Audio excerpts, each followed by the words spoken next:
একটা ঘটনা আছে, সত্য মিথ্যা যাচাই করার দরকার নাই, যে এক লোকের কাছে আজরাইল আসছে তার রুহ কবজ করার জন্য।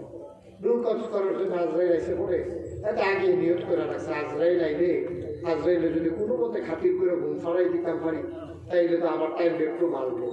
সে আজরাইল আসার পর আজরাইলের লোকে খাতির করে আজরাইলের ঘুম পাড়াইছে। এখন ঘুমের থেকে যখন আজরাইলে ঘুমের থেকে উঠতে তার রুহ কবজ করবে, এই ফাঁকে লোকটা করছে কি, ওই যে আজরাইল যে নামের তালিকা রয়েছে কার কার রুহ কবজ করবো, এটা আবার কেউ উল্টাইয়ে ধরে রাখছে। আজরাইলে দেখে সেটা কইতেছে, ভাই তোমার এই অনেক উপকার করছো, তুমি আমার এখন ঘুম ফাড়াই লেছো, চিন্তা করে দেখলাম তোমার নাম্বার 1 নাম্বারে আছি, তো তোমার এত তাড়াতাড়ি মৃত্যু দেবো না, নিচেতে শুরু করি। হ্যাঁ তো ঘুরাইয়া বসে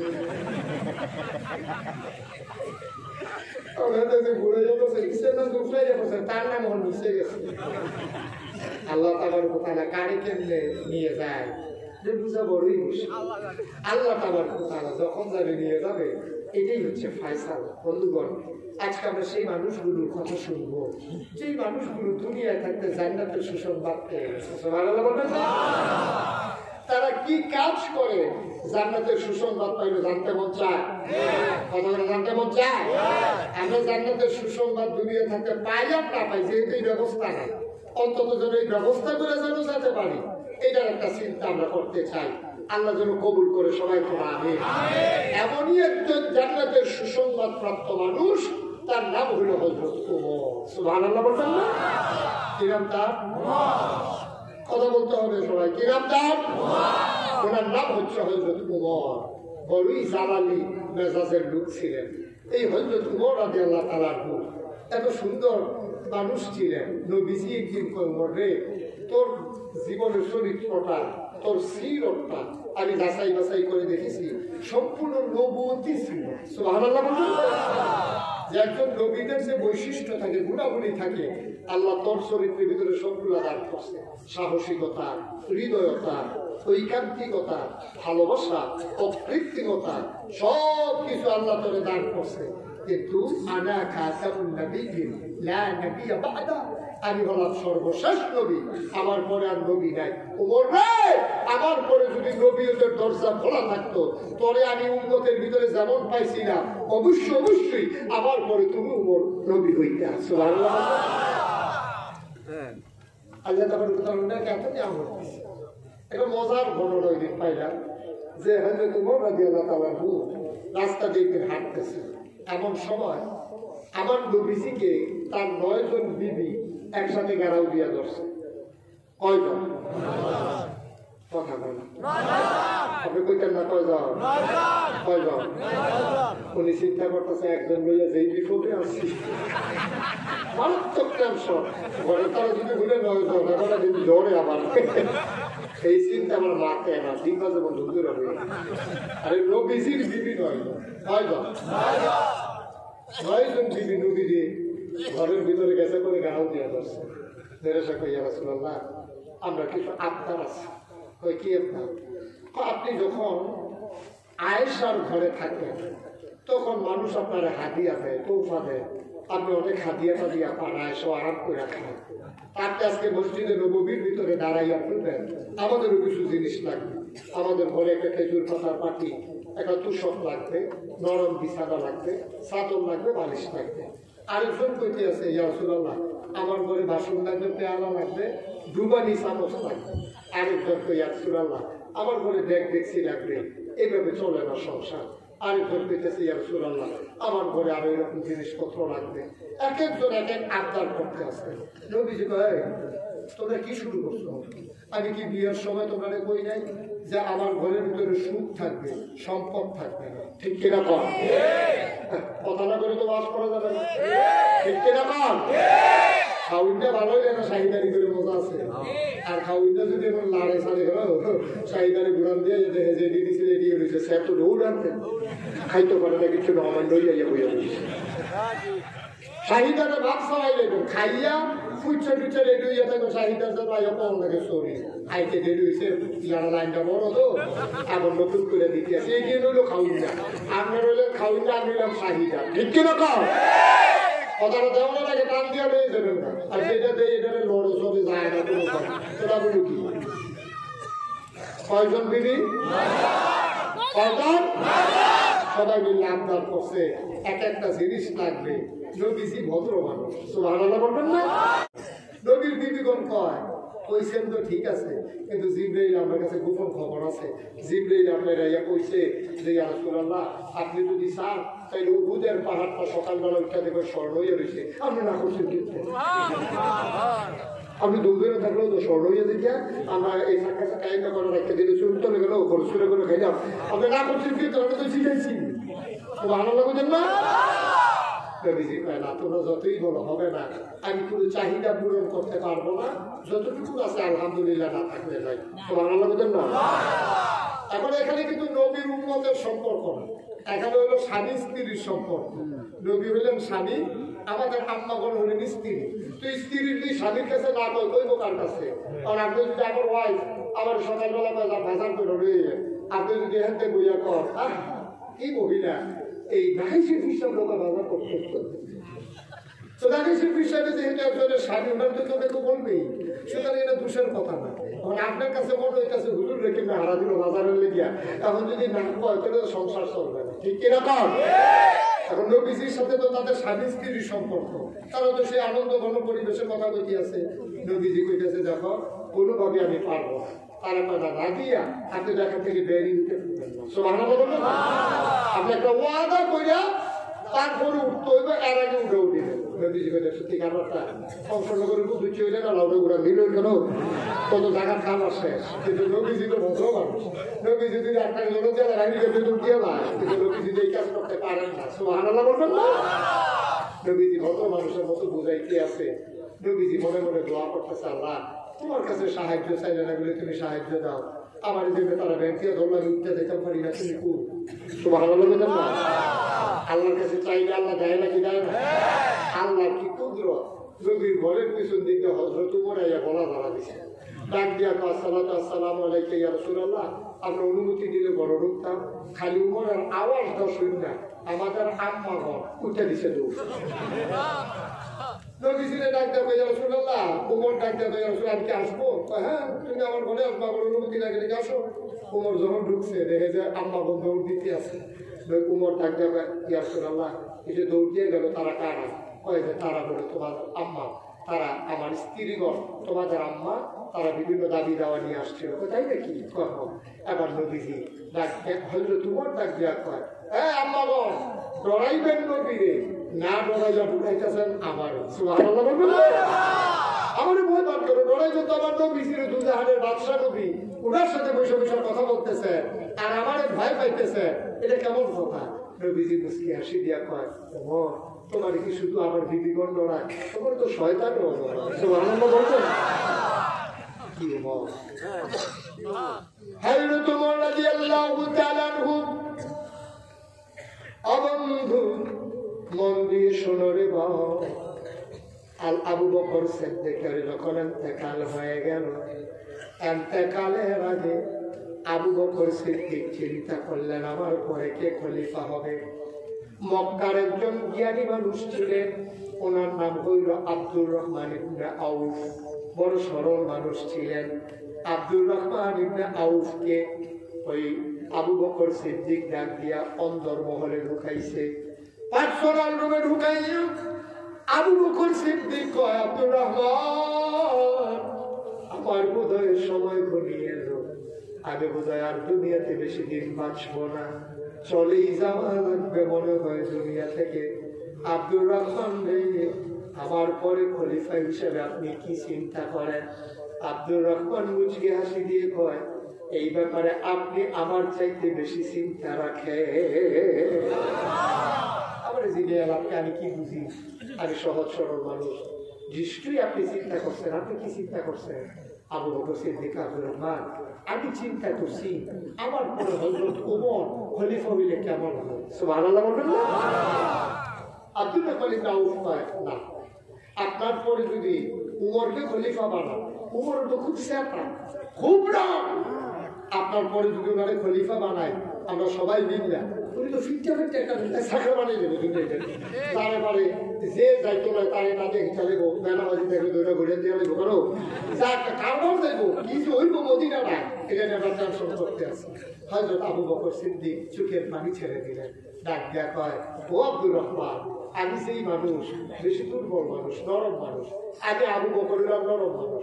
আমার সময়ে উমর যদি শক্ত না হয়ে ছেলেটাকে বসাই দেন, এই ছেলে বসো, কমলে মাস্তি উঠতেছেন, কোনো মাত্র শুরু হয়েছে মাফি, আপনি অনেকেই দিকে হাঁটাহাঁটি করতে আসেন, আমার একটা দেরি হইলে একটা মানুষে উঠে মাত্র শুরু হয়ে না হইল, হ্যাঁ ওখানে যদি কাফা শুরু করেন তো প্রশ্ন দিলে কি করবে? পরীক্ষার হলো গিয়া একটা যে বইয়ে থরথরাইয়া কাঁপে, তো স্যারে তো তুমি কাঁপো বলে পয়সা কাঁপে, তো তুমি কাঁপতে আসো, আমি দেখতে চলে ঠিক আছে ওই দেখি তোমার টুলের কাঁপা ধরে আওয়াজ উঠতেছে না, ঠিক আছে কাফি না তো স্যার, এই যে কাফি না কয় লগে লগে কাঁপতে আসে, স্যার তোমার কাঁপতে আসো, তুমি কেউ কাঁপো না, স্যার কাফের কি দেখছে কাপ শুরু করবো মনে হয় প্রশ্ন এতদিন দেখা দেখবেন কাপ কারে তো ভাবের তারা যে প্রশ্ন এত ধরনের আগে ওটা শুরু করছে কি ঘটনা ঠিক কথা মনে আছে? আবু বকর সিদ্দিক কয়, ভাই আব্দুর রহমান, আমি সেই নরম মানুষ, উমরও যদি নরম হইতো তোমরা যা শুরু করছিলা, নবীর এতেকালের পরে তো লগে লগে তোমরা যাকাত দেওয়ানোর জন্য অস্বীকার করছো, আমিও শক্ত আসলাম, উমরও শক্ত আছি, এর লিখে আর বার্তা পারছো না, তাহলে তোমরা ইসলামের যা শুরু করছিলা শেষ করে বানাইলো, দেখো না বাংলাদেশে কি নমুনা, বাংলাদেশে ইসলামের নমুনা দেখছে, করোনা ভাইরাস, আরে করোনা ভাইরাস আছে, এই দিন আমার একজনের হুজুর দোয়া করেন আপনাদের সকলের ফলো ফলো করে জড়াইয়ে এই বছর জানি কি চাই আমি কি আইসি কয়েক হুজুর এই যে আইলো না নাক দিস আইলো আইলা আইলো তারপরে আরো কি আইয়ে তারপর হ্যাঁ বুলবুল আইয়ে ভাই তোমরা দোয়া চাও বুলবুল আইয়া আর আইলে আইয়ে তোমরা বুলবুলে ধরে তোমরা খাওয়া লাগবে ঠিক কিনা পাও, তোমরা যেই খাইতে রইছ তোমরা খাওয়া তোমরা সিল লাগবো, তোমরা শুকুরে এসে তোমাদেরকে আক্রমণ করবে। আজকে মুসলমানদের এই অধপতনের মূল কারণ আমরা মুসলমানেরা, ঠিক কিনা? কি পরাকপাল আমাদের দেখেন, গোটা বিশ্বে সবার একটা প্রভিন্স ল্যান্ড আছে, ইসরায়েল হচ্ছে ইহুদিদের প্রভিন্স ল্যান্ড, ইন্ডিয়া হচ্ছে হিন্দুদের প্রভিন্স ল্যান্ড। একটা বাংলাদেশের হিন্দু কেউ যদি কোনো মতো অভাব ইন্ডিয়া করতে পারে, এই আইন পাস হয়েছে যে পৃথিবীর যেখান থেকে হিন্দু আসো ইন্ডিয়ার দরজা তাদের জন্য খোলা। ইসরায়েলের এই আইন আছে পৃথিবীর যেখানে ইহুদি থাকো তাদের প্রভিন্স ল্যান্ড হচ্ছে ইসরায়েল, এখানে যদি আসে এটা ইচ্ছে যেমনি ইচ্ছে এমনি তারা নাগরিকত্ব দেওয়া লাগবে না।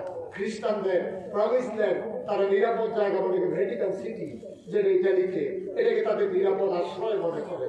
কিন্তু দেখেন তো কি পোড়া কপাল আমাদের, 200 কোটি মুসলমান, এক আল্লাহ আমাদের, নবীজি আমাদের, কোরআন আমাদের, কেবলা আমাদের, কাবা আমাদের, অথচ মুসলমানের জন্য এমন একটা দেশ নাই যেটাকে বলতে পারি যেটা আমার দেশ। সৌদি আরব যদি আপনি কোন এটা আপনার দেশ, মক্কা মদিনা হ্যাঁ আছে, হ্যাঁ কাবা ঘর আছে, মদিনা নবী রোজ আছে, এটা আপনার দেশ না। সৌদি সরকার তো আপনাকে কি বলে এই আপনার নাগরিকত্বই দেয় না, ঠিক কিনা? তারা আছে তারা চিন্তা করে মানুষ বাইরে গেলে তারা ভূতরের জায়গা অভাব হইয়া যায়, তারা আছে তারার চিন্তা, তারা পৃথিবীর মুসলমানকে নিয়ে তারা চিন্তা করে না। হিন্দুদের জন্য চিন্তা করার জন্য ইন্ডিয়া আছে, ইহুদিদেরকে নিয়ে চিন্তা করার জন্য আপনার ইসরায়েল আছে, আমেরিকা খ্রিস্টানদেরকে নিয়ে চিন্তা করে। এখন বলেন তো পৃথিবীতে কোন রাষ্ট্রপতি মুসলমানদেরকে নিয়ে চিন্তা করে? বলেন কে করে? আমরা হালাইয়া করে ফি দিই, আপনি ডাক দেই না নাই তার ফি ডোজ কে দেখছেন না? দিল্লি কারবারটা করলো কি? কাশ্মীরে যে নদীটা যেটাকে বলা হয় পৃথিবীর ভূস্বর্গ, পৃথিবীর স্বর্গ হচ্ছে কাশ্মীর, তার জিরাফ নদী একটা নদী আছে, বিশাল নিচে মাছটা যায়, এত পানিটা স্বচ্ছ ডালিমের রসের মতো, ওই স্বচ্ছ পানির ভিতরে আপনার মাছটা দেখা যায়, এটাকে বলা হয় ঝিরাম নদী। আজকে ঝিরাম নদীর পানি রক্তে রঞ্জিত হয়েছে আবার মুসলমানের রক্ত দিয়ে, ঠিক কিনা বলে? আজকে আরাকানের যে নাফ নদীর পানি রক্তাক্ত হলো মুসলমানের রক্ত দিয়ে। ওই ইসরায়েলের ইহুদির হাতে আবার ফিলিস্তিনি মুসলমানের শিশু বেউনের সার্চ করে খুঁচিয়ে তাকে হত্যা করা হয়, সেখানে স্বাভাবিক মৃত্যুর গ্যারান্টি নেই। আজকে গোটা পৃথিবীতে মুসলমানরা কি নির্যাতিত নিপীড়িত, কি কঠিন অবস্থায় আছে, তাদের চাওয়ার মতো একটা লোক নাই। দিল্লিতে আজকে এই মোদী সরকার সে সেখানে মুসলমানের রক্তে রঞ্জিত করলো, তার হাতের ভিতরে মুসলমানের রক্ত। সে গুজরাটের যখন মুখ্যমন্ত্রী ছিল সেখানে মুসলমান হত্যা করেছে। সে এখন দিল্লিতে সে যখন মসনদে আসে দেখেন কেমনে দুয়ে দুয়ে কেমনে সাইড হয়। খুব শ্রীমন কথা মন দিয়ে শুনে, গুজরাটে যখন মুখ্যমন্ত্রী হচ্ছে মোদী, তখন স্বরাষ্ট্রমন্ত্রী হচ্ছে অমিত শাহ। আর আজকে ভারতের যখন প্রধানমন্ত্রী হচ্ছে মোদী, আজকে সেখানকার স্বরাষ্ট্রমন্ত্রী হচ্ছে অমিত শাহ। ঠিক কিনা বলে কেমনে দুয়ে দুয়ে সাইড হয়, কেমনে ভাই এই যে এই সুরে সুরে মামাতো ভাই, এই দুইজনে মিললে গুজরাটে একবার করছে। এখন দিল্লিতে বিনা উস্কানিতে মুসলমানদের লাশ, আজও মুসলমানের লাশ আজও ওই দিল্লির ড্রেনের ভিতরে পাওয়া যায়। ঠিক কিনা বলো? বইরা ভেসে উঠতেছে মুসলমানের লাশ। আমার মায়ের ইজ্জত আব্রু হরণ করা হলো, আমার কলিজার টুকরা যুবক গুলারে নির্যাতিত করা হলো। যেই মুদির হাতের ভিতরে সেই এই মুসলমানের রক্ত, সেই মুদিকে রাষ্ট্রীয় মেহমান করে বাংলাদেশে আনা হচ্ছে। আপামর জনতা চিৎকার করে জানিয়ে দিয়েছে খুনি মোদির বাংলায় ঠাঁই নাই। কিন্তু মোদিকে আনতে চাইলে সরকারের পক্ষ থেকে আমাদের চিৎকারের জায়গায় থাকবে, সে আসবেই। এই জন্য কাশ্মীরের এক বোন খোলা চিঠি লিখেছিলেন, মুসলমান তোমরা মোদির কাছে মুসলমানদের ইজ্জত আশা করো। মোদি ছিল চাওয়ালা, সে চায়ের ভিতরে পয়সা আমি চিনি দিলে মিডিয়ায় বালাতে হেইটা হইতে পারবো, মুসলমানের ইজ্জত থেকে মুসলমানের ইজ্জত সে বুঝবে গেছে। তার গায়ের হাতের ভিতরে মুসলমানের রক্ত। আমরা ক্লিয়ার করে জানিয়ে দিয়েছি যারা 1000 বছর আগে নবীজি বলেছেন কোন জালেমকে যে মর্যাদা আল্লাহর আরশ পর্যন্ত তখন কেঁপে উঠে। এই মোদী জালেম সরকার, আমরা বলেছি ভারতের সাথে আমাদের কোনো শত্রুতা নাই, ভারতের প্রধানমন্ত্রীর সাথেও শত্রুতা নাই, কিন্তু ব্যক্তি মোদীর সাথে কোনো আপোষ নাই। ব্যক্তি মোদী সে খুনি, সে ভারতের প্রধানমন্ত্রীর পদকে সে অলঙ্কিত করেছে, তার সাথে কোনো আপোষ হতে পারে না। ভারতের হিন্দুদের সাথে আমাদের কোনো বিরোধ নাই, ভারতের এই অন্যান্য ধর্মাবলম্বী যে মানুষ আছে তাদের সাথে আমাদের কোনো ঝগড়া নাই। তারা আমাদের ভাই, আমরা তাদের ভাই। এবং বাংলাদেশে যারা হিন্দু আছে চিন্তা করে দেখেন তো কত আরামে আমরা তারা আছে। এই যে ভারতে হিন্দু মারতে আছে আর মুসলমান মারতে আছে, ওই আমরা তো কোনোদিন জিজ্ঞেস করি কি রে কি ঘটনা কি কথা জিজ্ঞেসেন কোনোদিন? মায়ের গর্ভের ভিতরে বাচ্চারা যেমন নিরাপদ, বাংলাদেশের গর্ভের ভিতরে হিন্দু ভাইয়েরা তার চাইতে বেশি নিরাপদ। আমরা বলেছি একের অপরাধে আরেকজন দোষী হবে না। ওই ইন্ডিয়ার হিন্দুর ওই হিন্দিয়া সব হিন্দু খারাপ, সব হিন্দু খারাপ। আমি গত 18 ফেব্রুয়ারি আমার মাহফিল ছিল ইন্ডিয়াতে আমি যখন গেছি 250 হুন্ডা 20টা মাইক্রো আমার আগায় নেওয়ার জন্য আসছে। আলহামদুলিল্লাহ বলবেন না? মাহফিল নিয়ন্ত্রণ করার জন্য 6 গাড়ি পুলিশ আসছে সেখানে মাহফিলটাকে নিয়ন্ত্রণ করার জন্য। তারা অবাক হয়ে গেছে, এই লোকটা কে আসছে তোমাদের এখানে যে এত হাজার হাজার মানুষ আজকে পুরো শহর রাস্তাঘাট অচল হয়ে গেছে। আমি জিজ্ঞেস করলাম সব কি মুসলমান? কয় না, অর্ধেকের উপরে হিন্দু, অর্ধেকের উপরে হিন্দু। এক হিন্দু আমার শোনাইয়া আরেক মুসলমানকে জিজ্ঞেস করতেছে, ভাই ওনার গায়ে কি একটু ছোঁয়া যাবে, একটু ধরে দেখা যাবে? এখন হ্যাঁ ধরেন। আমি হাত ছড়াইয়া দাঁড়াইছি, সবাই ধরেন। হিন্দু ভাইয়েরা আমাকে ধরতে পারবে, কোনো সমস্যা। এত ভালোবাসা, এত হৃদয়তার মাঝে আজকে কেমন করে আমার মুসলমানের রক্তে রঞ্জিত হলো দিল্লির রাজপথ। আমাদের কলিজার ভিতর অনেক আগুন, আমাদের কলিজার ভিতর অনেক ব্যথা।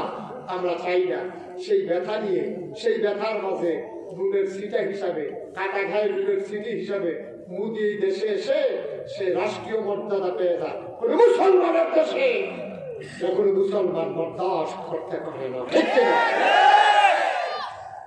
সরকারে যারা আছে তারাও তো মুসলমান, তো তারা বুঝলেই তো হয় যে ভারতের যে দিল্লিতে যারা আক্রান্ত হলো, লাশ হলো, ওরা তো মুসলমান।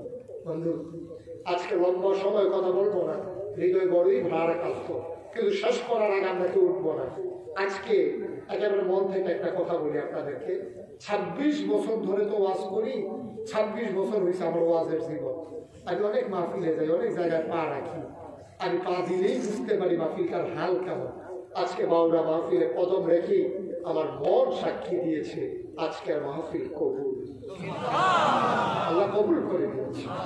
এই কবুল হওয়া মাহফিলটাতে আমরা আব্বা আম্মার জন্য দোয়া না করে একজনও যাবো না ইনশাআল্লাহ। সবাই রাজি আছেন ইনশাআল্লাহ? আমি সামান্য একটু আলোচনা করি, তারপরে দোয়া করে দেবো ইনশাআল্লাহ। আখেরি মুনাজাত করে তারপর আমরা সবাই যাবো ইনশাআল্লাহ। আল্লাহ যেন কবুল করে সবাই করে আগে। এখন আবু বকর সিদ্দিকের ইন্তেকাল হয়ে গেল, কথা মনে আছে তো নাকি? পরামর্শ নিলেন, বললেন উমরকে আমি খলিফা বানাতে চাই। তিনি প্রস্তাব করে গেলেন 3 জনের নাম, সবাই মিলে উমরকে গ্রহণ করে নিলেন। মুসলমান মন দিয়ে শুনুন, ইসলামের বিধান হলো যিনি রাষ্ট্রপতি হবেন, যিনি প্রধানমন্ত্রী হবেন, তিনি সেই জমানায় জাতীয় মসজিদের ভেতরে জমার খুতবা দেবেন। আজান হয়ে গেল মসজিদে নববীতে, সব মুসল্লিরা অপেক্ষমান। মসজিদে ঢুকে তাহিয়াতুল দুখুলুল মসজিদ কাবলা জমা করে নিল, অপেক্ষায় আছে খলিফা সে কখন খুতবা দেবে। হযরত ওমর আসে না, সূর্য পশ্চিম আকাশে ঢলে পড়ল। সবাই পেরেশান হয়ে গেল, আমাদের খলিফা তো এত দেরি করে না, নিশ্চয়ই বাড়িতে কোনো বড় বিপদ নাকি।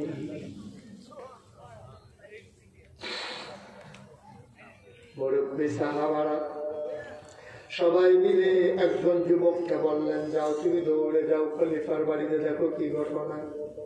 যুবক দিলেন দৌড়, দৌড়ে দৌড়ে ওমরের বাড়ির সামনে গিয়ে দাঁড়ালেন। দূর থেকে তাকায় দেখে সূর্য মাথার উপরে উত্তপ্ত আলোর তাপ দিচ্ছে।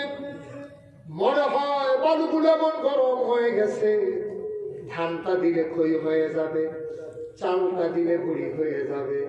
হযরত ওমর ওই যুবক দূর থেকে তাকায়া দেখে বাড়ির সামনে খোলা আকাশের নিচে হযরত ওমর বসে বসে ঘামতেছে। যুবকটা আসলেন, সালাম দিলেন, আসসালামু আলাইকুম ইয়া আমিরাল মুমিনিন, ইয়া খলিফাতুল মুসলিমিন। ও মুসলমানের আমির, ও মুসলমানের খলিফা, আপনি এখনো কেন এখানে? জুমার নামাজের সময় যায়, আপনার জন্য সবাই অপেক্ষমান, আপনি কখন যাবেন? ওমর বলতেছে, বাবা জলদি করে যাও, তুমি দৌড় দিয়া গিয়া বলো আমি আসতেছি। আমি উমরের পাঞ্জাবিটা ময়লা হয়ে গিয়েছিল, ধুয়ে দিছিলাম, শুকাইতে দেরি হয়ে গেছে, এই জন্য আমার যাইতে দেরি হয়ে গেল। পাঞ্জাবি শুকাই গেছে, যাও, আমি এখনই আসতেছি। পাঞ্জাবি ঢাকায় দিয়ে বলো সুবহানাল্লাহ। তাই বুঝা গেল উমরের পাঞ্জাবি 10-12টা, কথা কেন পায়রা 10-12টা পাঞ্জাবি। আমি মুশতাক কই যে তোমরা যারা লাগাইছে বিশ্বাস কর, আমার পায়রা পাঞ্জাবি আমার নিজেরও লাগে। পায়রা পাঞ্জাবি এই ভিতরে দিও জিগায় না, বলে পাঞ্জাবি লাগবে এমনি আইনা দিয়া যায়। অনেকে বিদেশ সৌদি আরব পাইছে, পাঞ্জাবি লইয়েছে, কোনোটা বাক্য, কোনোটা লম্বা, কোনোটা মিলমত, আইনে সেটা পাঞ্জাবি দেয়, পাঞ্জাবির কাপড় দেয়, অথচ পাঞ্জাবির অভাব নাই। অথচ অর্ধ পৃথিবীর প্রেসিডেন্ট, গোটা পৃথিবীটার একটা কূপ দিয়া, একটা কোমরানে বাইরে দিয়া কাটলে অর্ধেকটা যেরকম, পুরা পৃথিবীটারে কূপ দিয়া বাইরে দিয়া কাটলে অর্ধেকটার প্রেসিডেন্ট ছিল হযরত ওমর। 33 লক্ষ বর্গ মাইল ভূখণ্ডে তিনি প্রেসিডেন্ট ছিলেন। 33 লক্ষ বর্গ এটার প্রেসিডেন্ট ছিলেন হযরত ওমর। এই ওমর রাদিয়াল্লাহু তাআলা পাঞ্জাবি বলা কথা বলে না রে, বুঝতে গেলেন কি ইসলামটা কি জিনিস? পাড়া পাঞ্জাবি পাড়া পাঞ্জাবি একটা পাঞ্জাবি দিয়ে দিচ্ছে, উগাইলার পরে বসে তো যাই। ইসলামটা কি জিনিস চিন্তা করে দেখছে? তাহলে শেষ না তো, ঘটনা মাত্র শুরু হয় না। পাঞ্জাবিটা গাও দিয়া দরজায় গিয়ে দাঁড়িয়েছে, আসসালামু আলাইকুম। সবাই সাহাবারা কো ওয়ালাইকুম আসসালাম। দরজা থেকে মিম্বার পর্যন্ত রাস্তা হয়ে গেল, তোমার আস্তে করে হাইটা আগাইতেছে। মিম্বারে গিয়ে উঠলেন, আউযুবিল্লাহ বিসমিল্লাহ করে তিনি যখন খুতবা দিতে যাবেন, তিনি এমন সময় একটা যুবক দাঁড়াইছে, যেমন তারা কয় ইয়া আমিরুল মুমিনিন আপনি তো এখন খুতবা দিয়ে দেবেন, তারপরে নামাজ হলো কথা আছে। সুবহানাল্লাহ বলবেন না? কি আছে? কি আছে? কথা আছে। আপনি খুতবা শুরু করবেন, টান দিয়া খাতার দিকে তরবারি বার করছে। সেরকম নয়। কয়েকদিন আগে রাষ্ট্রের পক্ষ থেকে একটা টুকরা করে কাপড় হলে দিয়েছেন, আমিও পাইছি এক টুকরা, এখানে সবাই পাইছে। অনেকেই নতুন পাঞ্জাবি গায়ে দিয়ে আসছে, নতুন কাপড় রেশনের মাছ সবাই মিল্লা দিচ্ছে, এখানে আপনি পাইছেন, আপনিও পাইছেন এক টুকরা। কিন্তু আজব কারবার হলো, খেয়াল করে দেখলাম আমরা হগলের যে পাঞ্জাবি বানাইছি এই দিদি বাইকটা বাইকটা, আর আপনার পাঞ্জাবিটা একটু বেশি লম্বা দেখা যায়, কি ক্ষমতা দেখাই আমরা তারার মতো। একটা কলা গাছ চালিয়েছেন নাকি সাতটা পত্রিকায় আছে, কলা গাছের দাম দিলে একটা 60 টাকা। আমার মনে যেই দুঃখ করা, কলা গাছ কেড়ে লাগাই না যদি খেতেন কারের গাছ লাগা কলা কলা গাছ লাগে, দেখেন সবাই 60 টাকা করে রাস্তায়। এই দেশটা কি নিয়ে দেশ হয়েছে? কথাটারে মনের ভিতরে কষ্ট নিয়ে না, দেশটা কোন জায়গায় গেছে। একটা কলা গাছের দাম 60 লাখ টাকা দাম হচ্ছে, একটা খেজুর গাছের দাম 64 লাখ, একটা টিনের ঘর 6 কোটি মাত্র মাত্র। যে যেমনি পারতে আছে, খাইতে আছে, ডাক দেউই না নাই, ডাক দেউই না নাই, ডাক দেউই না। শেখ মুজিবুর রহমান সেই 71 সালের পরে দুঃখ করে পেয়েছি, সবাই পায় স্বর্ণের খনি, তেলের খনি, আর আমি পেলাম সুদের খনি। সুর কি কম ছাড়া বাড়ছে? উনি পেয়েছে সুরের খনি, হেই সুর চুরি করতে করতে মশলা দাঁড়াই। ঠিক কিনা পাও? যেই শেখ মুজিবে যেটি সুর পাইছি এটি আল্লাহ করে ঢাকা পেয়েছে, কারণ বিড়ি খাওয়াই না তো গাঞ্জা খায়। দুঃখের কথা কলি যায় মানে না ভাই, ওই তার দুঃখের কথা কম কি জানে, আজব কারবার। অথচ উমরের পাঞ্জাবিটা পড়া একটু মিলাই চাই খাইতে আছে, একটা লোক একটা মিলাই দেয়, আস্তে আস্তে ফাটাফাটি দরকার নেই। কেন আমরা মিল মিশের ভিতরে কত বলেন বিয়ে কথা ছাটাছাটির দরকার নেই। আমিন কর আমি পাঞ্জাবি পড়া একটা পাঞ্জাবি, এইটা আমার লম্বা হয়েছে গেলে যুবকের তরবারি লইয়া দাঁড়াই গেছে। কি ইসলাম? কি ইসলাম? তোমার সামনে দিয়ে যখন দাঁড়াই গেছে যুবক, বলছে কি ব্যাপার? সবার পাঞ্জাবি খাটো, আপনার তো লম্বা কেন? জবাব দেবেন, তারপরে খুতবা করবেন। এর আগে মদিনার কোন মুসলমান আপনার খুতবা শুনবে না। সুবহানাল্লাহ বলবেন না?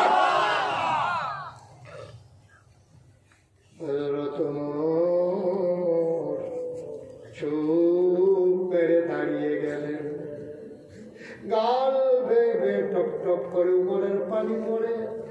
ওমরের ছেলের নাম আব্দুল্লাহ ইবনে ওমর। আব্দুল্লাহ ইবনে ওমর দাঁড়াইছে, দাঁড়ায় কয় ভাইরা জানতেছে আব্বার পাঞ্জাবি কেমন? ও ভাইরা জানতে চেয়েছো আব্বার পাঞ্জাবি কেন লম্বা? তোমরা যা মনে করেছো তা না, আমার আব্বা কাপড় চুরি করতে পারেন না।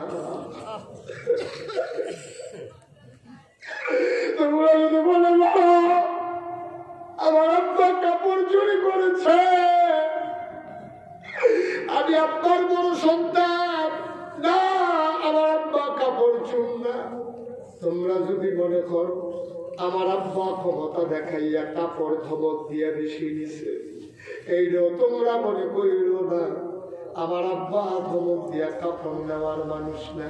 ভাই রে, খবর নিয়ে দেখো, একজন ভিক্ষুকের ঘরে যা রান্না হয়, পৃথিবীর প্রেসিডেন্ট উমরের ঘরেও তা রান্না হয়। খলিফার ছেলে হিসাবে কোনদিন আনন্দ করতে পারি নাই, কোনদিন একটু মজার খাবার খাইতে পারি নাই, কোনদিন আলাদা কোনো মর্যাদা পাই নাই।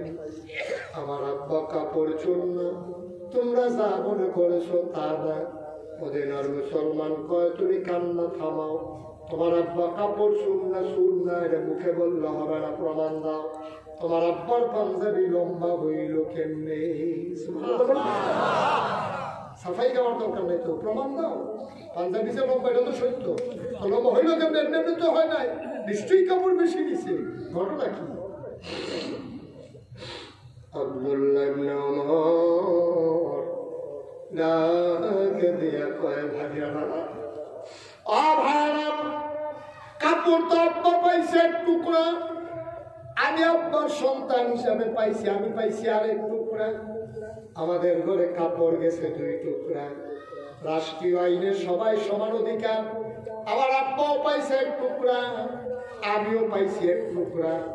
বাড়িতে বাপ বেটা 2 টুকরা কাপড় নিয়ে যখন ঢুকলাম, আমি দেখি আমার পাঞ্জাবিটা আগেরটা খুব ভালো আছে। আমি আব্বাকে বললাম, আব্বা এই বছর আবহাওয়ার নমুনা বেশি সুবিধার না, মনে হয় এই বছর বোধহয় বৃষ্টি একটু শীত বেশি হয়ে যেতে পারে। ও আব্বা, আপনি মুরব্বী মানুষ, আগের মতো এত শীত সহ্য করতে পারেন না। আমার আগের পাঞ্জাবিটা যেহেতু ভালো, আমি চিন্তা করলাম আমার নতুন পাঞ্জাবির দরকার নাই, আমার পাঞ্জাবি আগেরটাই চলবে। আমার পাঞ্জাবির টুকরা কাপড়টা আপনাকে দিয়ে দিই, 2টা কাপড় জোড়া লাগাইয়া বড় করে একটা পাঞ্জাবি বানা। মদিনার মুসলমান, আমার টুকরা কাপড় আমি আব্বারে দিয়ে দিছি। এই জন্য আমার আব্বা 2 টুকরা কাপড় জোড়া লাগাইয়া পাঞ্জাবি বানাইছে। এই জন্য আমার আব্বার পাঞ্জাবি লম্বা হয়েছে। আমার আব্বা কাপড় চুরি করে নাই।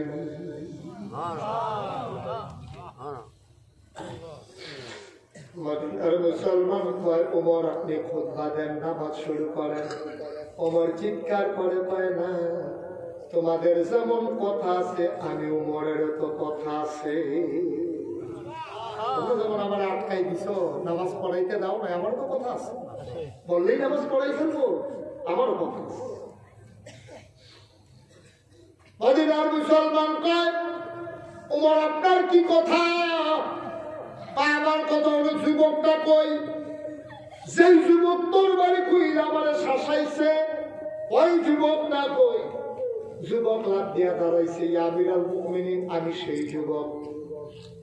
ওমর কয়, তারে রাস্তা করে দাও। যুবক তারে বলো আমার কাছে আসতে। যুবকের জন্য রাস্তা করে দেওয়া হলো। যুবক আস্তে করে মিম্বারের দিকে আগে আসতেছে। ওমরও মিম্বার থেকে নামলেন। সবাই দূর দূর 3 পতন নিস্তব্ধতা। সবাই চিন্তা করতেছে, ওমরের মতো মানুষের সামনে তরবারি সে খুলছে, নিশ্চয়ই ওমর তারে ছাড়বে না, নিশ্চয়ই তার ইচ্ছা মতো পিটাবে। সবাই চুপ মেরে আছে। ওই সাহাবা, যুবক সাহাবা যখন কাছে আসলেন, হযরত ওমর মিম্বার থেকে লাফ দিয়ে নামলেন, হাত 2টা ছড়াই দিলেন। যুবকটা লাফ দিয়ে ওমরের বুকের উপরে পড়ে গেছে। ওমর জড়াইয়া ধরলেন। ওমরের চোখের পানি দিয়ে যুবকের পিঠ ভিজে যায়।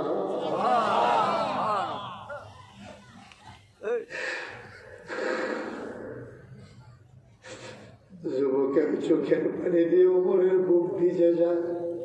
ওমর তাকে ছেড়ে আবার মিম্বারে উঠলেন। ডাক দেয়া কয়, মদিনার মুসলমান, তোমরা সাক্ষী থাকো, যতদিন পর্যন্ত মুসলমানের মাঝে এমন যুবক থাকবে, তেলকে তাল বলবে, পানিকে পানি বলবে, আলোকে আলো বলবে, অন্ধকারকে অন্ধকার বলবে, দিনকে দিন বলবে, রাতকে রাত বলবে, অন্যায়কে অন্যায় বলবে, ন্যায়কে ন্যায় বলবে, অন্যায় দেখলে বজ্র কঠিন হয়ে ঝাঁপিয়ে পড়বে। যতদিন এমন মুসলমান থাকবে, আল্লাহর জমিন থেকে ইসলামকে কেউ বিদায় করতে পারবে না, ঠিক কিনা? আজকে আমার সেই যুবক কই? কই সেই যুবক? কই সেই সাহসী যুবক? অন্যায় দেখলে বজ্র কঠিন কণ্ঠে ঝাঁপিয়ে পড়ে, অন্যায় দেখলে প্রতিবাদ করে। ওই যুবকের বড়ই অভাব রে ভাই। যুবকের যখন অভাব হয়ে গেছে, তখন ইসলামের রসা চলে গেছে। ইসলাম নিয়ে আফসোস করে তোমার আর কোনো লাভ নাই, ঠিক কিনা? এখন তো সেই সাহসী যুবক নাই, আরেক তো ওই দয়ালু মানুষ নাই। কষ্ট হইতেছে আপনাদের? দয়ালু মানুষের বড় অভাব। মাঝ রাত হয়ে গেল, আজকে উমরের কথা শুনবো ভাই, আজকে উমরের কথা শুনবো। মাঝ রাত হয়ে গেল, হযরত উমর বিছানা ছেড়ে উঠলেন। এশার নামাজ পড়ে তিনি একটু ঘুমিয়ে পড়েছিলেন। মাঝ রাতে তিনি উঠলেন। হযরত উমর আস্তে করে উঠছে, সামরার চাবুক একটা হাতের ভিতরে নিচ্ছে। সুবহানাল্লাহ বলতে না? সামরার চাবুকটা লইয়া হযরত উমর রাস্তার ধারে ঘুরতে ঘুরতে ঘুরতে ঘুরতে হযরত উমর চলে গেছে একেবারে অজপাড়া গায়ে, গ্রাম সাইড, বর্ডার বেল্টে, সীমান্ত এলাকা, বর্ডার, ইন্ডিয়ান বর্ডারের মধ্যে মনে করেন ইসলামী দেশের যে বর্ডার, মদিনা রাষ্ট্রের যে বর্ডার, সে বর্ডারে চলে গেলেন উমর। দূর থেকে হাঁটতেছে আস্তে আস্তে সামরার চাবুক হাতের ভিতরে। হঠাৎ করে দেখে দুইটা বাচ্চার কান্নার আওয়াজ শোনা, কানের ভিতরে এসে ধাক্কা গেছে। ওরা তখন তিনি বৃদ্ধ হন নাই, কিন্তু যুবক হন। তিনি এই বুড়া মানুষটা দিলেন দৌড়তে দৌড়তে দৌড়তে দৌড়তে আওয়াজটা কোন জায়গা থেকে আসে সেখানে গেছে। গিয়ে দেখে একটা সিরা তাবু, তাবুটার ভিতরে চুলায় আগুন জ্বলতেছে, পাতিলার ভিতরে একটু পানি আর কয়েক টুকরা পাথর, আর দুইটা বাচ্চা উপর হয়ে শুয়ে কাঁদতেছে, আম্মা ও আম্মা, আম্মা গো, 2 দিন 3 দিন হয়ে যায় খাবার পেটে নাই। সকালবেলা তুমি বলেছ এখন ইসলামী রাষ্ট্রে ঢুকতেছ, মুসলমানের দেশের ভিতরে কুকুরও নাকি না খেয়ে মরে না। সকালবেলা ঢুকলাম, দুপুর হলো, দুপুর গড়িয়ে বিকেল হলো, গোধূলি লগ্ন পার করে সূর্য ডুবে গেল, মাঝরাত পার হয়ে গেল গো, তোমার মুসলমানের দেশের কেউ তো খবর দিল না।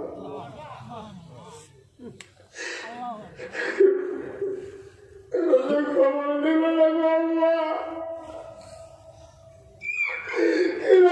বুঝতে পারি না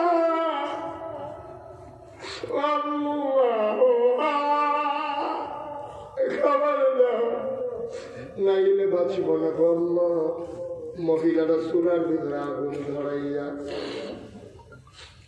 কিছু পাথর দিয়া, পানি দিয়া, কাঠি দিয়া নাড়ে, বাচ্চা গুলারে মিথ্যা সান্ত্বনা দেয়, ঘুমাও ঘুমাও ঘুমাও, তোমাদের জন্য খাবার রেডি করতেছি, খাবার রেডি করে দেখে দেব, মজা করে খাবা, ঘুমাই যাও। মহিলারা চিন্তা হইল যদি ঘুমাই যায় খাবারের ওই অভাব আর থাকবে না, সকাল পর্যন্ত তার বিরক্ত করবে না, যদি কোনো মতে ঘুম পাড়াইতে পারি সারা রাত তার বিরক্ত করবে না। মিথ্যা সান্ত্বনা দিয়া ওই মহিলাটা বাচ্চাগুলারে ঘুম পাড়াইতে চায়। সেরা তাবুর ফাঁক দিয়ে উমর দেখলেন চুলার ভিতরে পানি আর পাথর, মহিলাটা ডাকতেছে, দাউ দাউ করে আগুন জ্বলতেছে, বাচ্চাগুলারে সান্ত্বনা দেয়, আর মহিলাটা উল্টা দিকে ফিরা চোখ দিয়া চোখের পানি গুলা মুছে। ওমর না শক্ত মনের উমরের কলিজাটা নুনের মতো গলে গেছে।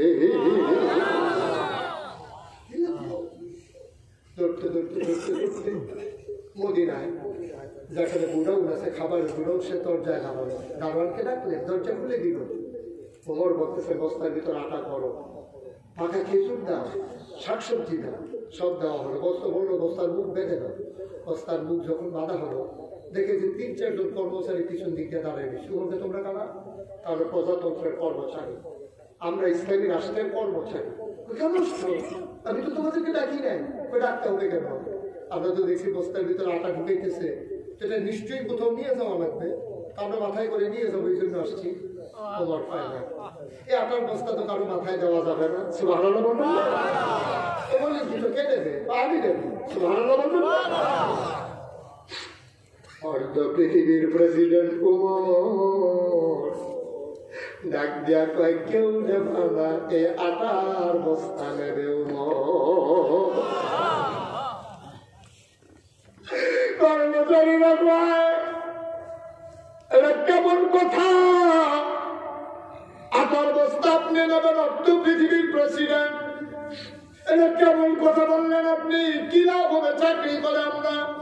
তাইলে চাকরি আমরা করব না, আমরা চাকরি করব না, দরকার নাই আমাদের মতো কর্মচারী। আপনি তো সব পারেন, কর্মচারী দিয়ে কি করবেন? ওমর কয় তোমাদের নেওয়ার খুব সব, কয়েক আমাদের দায়িত্ব, কর্মচারী আমরা নেব না, কে নেবেন? ওমর চিৎকার করে কয় আমি দিতে পারি একটা শর্তে, কিয়ামতের ময়দানে আমি ওমরের যখন একটা বোনার বস্তা হবে, আমি ওমর যখন দাঁড়াবো,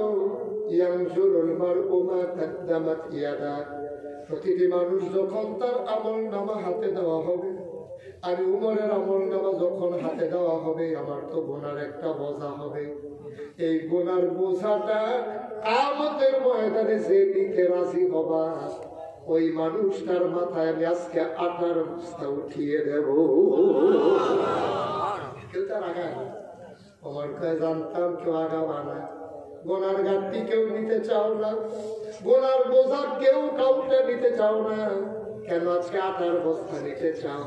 ভাই পত্রিকায় দেখেছি চীনের রাস্তায় লাশ পড়ে আছে, মহিলাটা পাশ দিয়ে হেঁটে যায়, যার স্বামী যেই বাচ্চা জন্ম দিছে, বাবা বাচ্চাগুলো হেঁটে যায়, বাবা ঠিক ফিরেও তাকায় না, লাশটা পড়ে আছে, করোনা ভাইরাসে আক্রান্ত, মানুষটার কবর হয় নাই, শিয়াল কুকুর মানুষটারে কুড়ে কুড়ে এটা তো জীবন। এটা সংসার করে জীবন পানি করতে আসো, কোটি কোটি টাকা জমাইতে আসো, বাড়ি গাড়ি সাজাইতে আসো, তুমি থাকবা না, বাড়ির জায়গায় বাড়ি কিনবে, ঘরের জায়গায় ঘর থাকবে, যাবে না তোমার সাথে, একটা টাকাও তোমার সাথে দেবে না।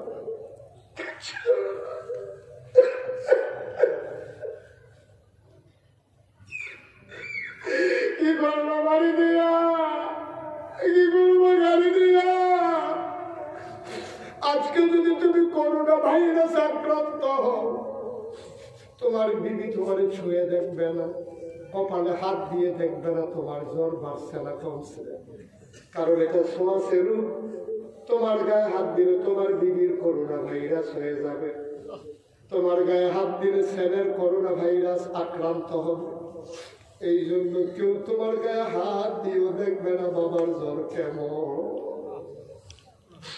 এই বিবির জন্য, এই সন্তানের জন্য জুমার নামাজ তুমি কাজা করছো,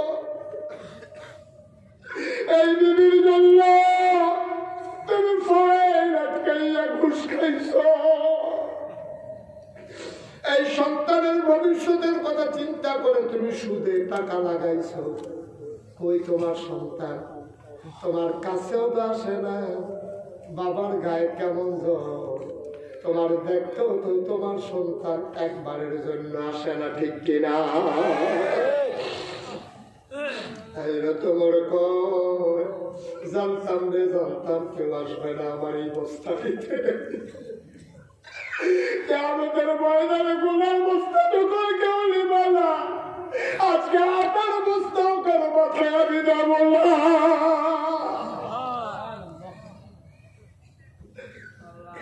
দুইজন ধর আটার বস্তা ওমরের মাথায় উঠাই দিল, হইল তোমার আটার বস্তা নিয়ে ঘর থেকে বের হলেন।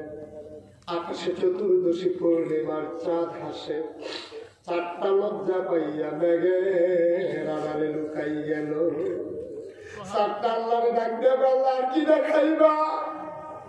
অর্থ পৃথিবীর প্রেসিডেন্ট আটার বস্তা নিয়ে মরুভূমির মাঝে দৌড়ায়, ফেরেশতারা বাতন শুরু করে দিল। মাওলা গো, তুমি যেই দিন বলেছিলা ইন্নী জাইলুন ফিল আরদি খলিফা, আমরা বলেছিলাম মানুষ বানাবেন না, মানুষে এই কারবার করবে, আমরা তো জানতাম না। তোমার বান্দা যেমন সোনার বান্দা হবে এটা তো আমরা বুঝি নাই। তোমার এই উমরে কি ইতিহাসটা নজিরটা দেখাই দিল। আটার বস্তা নিয়ে তো পৃথিবীর প্রেসিডেন্ট দৌড়ায়, মা যারা তিন প্রথম নিস্তব্ধতা কেউ জানে না নাই। পাখিগুলো আপন নিরে, গরুগুলো গোয়াল ঘরে, কুকুরেরা নিরাপদ আশ্রয়ে, প্রিয়তম স্বামী প্রিয়তম স্ত্রীকে নিয়ে ঘুমায়, শিশুরা মায়ের বুকে মুখ রেখে ঘুমিয়ে পড়েছে আনন্দের অতিশয্যে।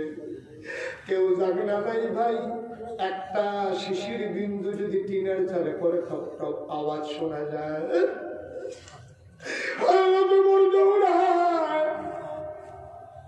দৌড়াইতে দৌড়াইতে হযরত ওমর চলে গেলেন ওই তাঁবুর সামনে। তাঁবুর সামনে দাঁড়ায় ওমর সালাম দিলেন, আসসালামু আলাইকুম। ভেতর থেকে মহিলা কয়, ওয়ালাইকুম আসসালাম। ভেতর থেকে মহিলা কয়, কে বাবা? কয়, মা, দরজার একটু খুলে দাও। মহিলা কয়, না, তুমি আমার মা ডাইকো না, আমি মা হওয়ার উপযুক্ত না। আমি দুইটা বাচ্চা পেটে ধরছিলাম, বাচ্চাগুলোর মুখে খাবার দিতে পারি না, নতুন সন্তান আমার দরকার নাই, আমি মা হওয়ার উপযুক্ত না। ও রাস্তার পথিক, নিশ্চয়ই তুমি পথহারা পথিক, রাতের দ্বারা সাহায্যের জন্য এসেছো। পথিক রে, মা ডেকেছো, আমি মায়ের জবাব দিতে পারলাম না। আজকে আমার ঘরে কিছুই নেই, বাচ্চারা না খেয়ে শুয়ে পড়েছে, অন্য আরেক দিন আইসো, আমি তোমার খেদমত করে দেব। আমার সাহায্য লাগবে না গো মা, দরজা খুলে দেখো কে দাঁড়িয়ে আছে। মহিলা দরজা খুলে দিলেন, তাকাইয়া দেখে একটা মানুষ মাথার উপর একটা বস্তা নিয়ে দাঁড়িয়ে আছেন। ওমর ডাক দেয়া কয়, মা, অনুমতি দিলে ভেতরে ঢুকবো। মহিলা বললেন, কি চাই? কয়, ভাই, রাস্তা দিয়ে হেঁটে যাচ্ছিলাম, দেখলাম তোমার বাচ্চারা খাবারের অভাবে কাঁদতেছে, তুমি চুলার ভিতরে পানি আর পাথর দিয়ে নাড়তেছ। আগের ঘরে কিছু আটা ছিল, এগুলো নিয়ে আসলাম, অনুমতি দিলে ভেতরে ঢুকতে চাই। মহিলা বললেন, ভেতরে আসো। ওমর ভেতরে ঢুকে বস্তাটা নামালেন। ডাক দেখো, আম্মা, আম্মা গো, ও আম্মা, একটু আটা দিয়ে তুমি পানি দিয়ে গুলে ফেলো, কয়েকটা রুটি তুমি বানাও। আর ওই যে আগুন ধরানো ছিল দেখি নিভে গেছে, তুমি রুটি গুলা বানাও, এই ফাঁকে আমি ফু দিয়ে আগুনটা ধরাই দেই।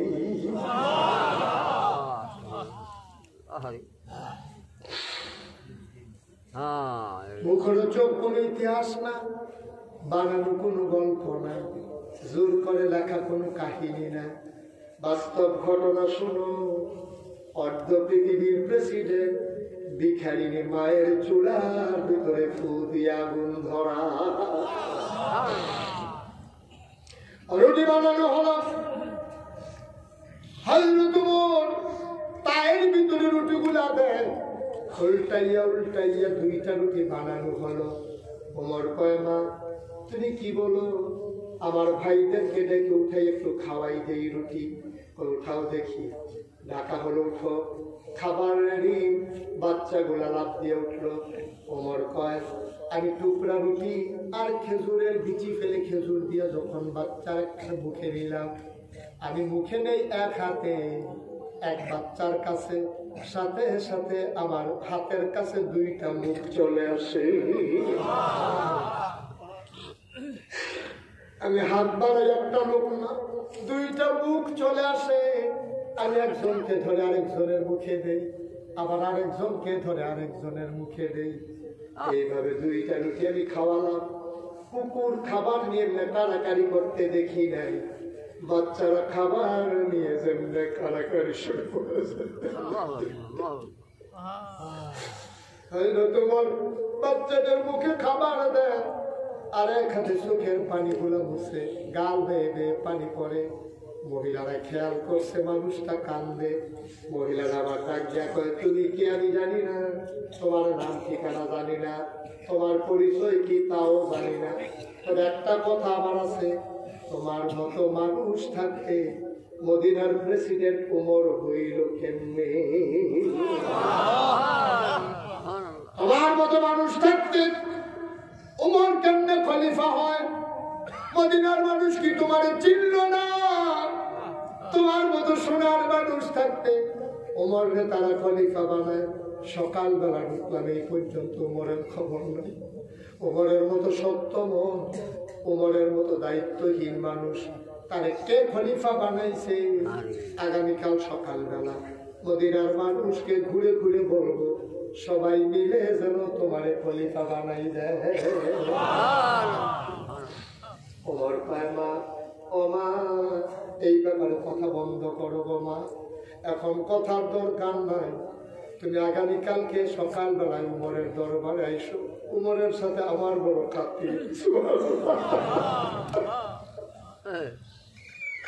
তুমি একটা রুটি খাও। মহিলাদের কয় না বাবা আমি খাবো না, সকালবেলা বাচ্চারা কাঁদবে, বাচ্চাদের জন্য রেখে দাও, আমার রুটির দরকার নাই, বাচ্চাদের জন্য রুটি রেখে দাও।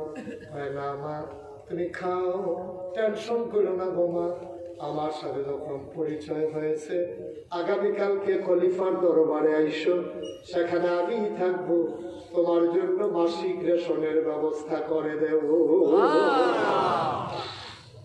ওমর চলে গেলেন, সকালবেলা খলিফার আসনে বসলেন, মহিলারা দুইটা বাচ্চা নিয়ে ওই মসজিদে নববীর সামনে গিয়ে দাঁড়ালেন, উকি ঝুঁকি মেরে তাকাইয়া দেখতে চাই ওই মানুষটা, ওই রাতের মানুষটা, উকি মেরে দেখে যেই মানুষটা চুলায় আগুন ধরাইছিল, যে মানুষটা বাচ্চাদেরকে লোকমা দিয়া খাওয়াইছিল, যেই মানুষটা আমারে মা ডাকছিল, ওই মানুষটাই খলিফার আসনে বসে আছে।